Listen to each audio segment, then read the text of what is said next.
që kemi javë gjithë, gjindemi në lagjën me gjoni, në Sërbat,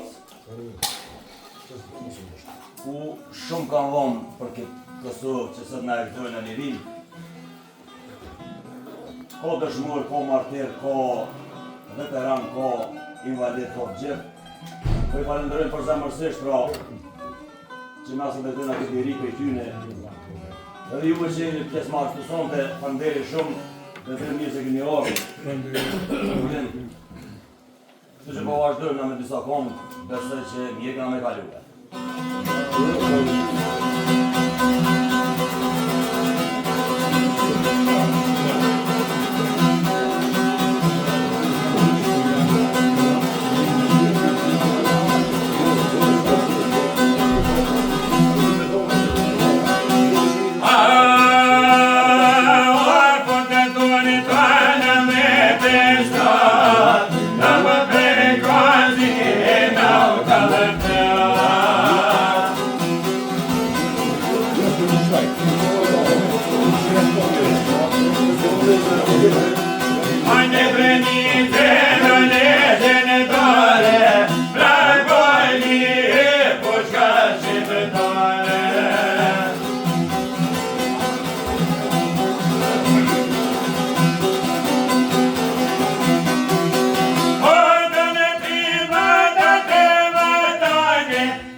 Yeah.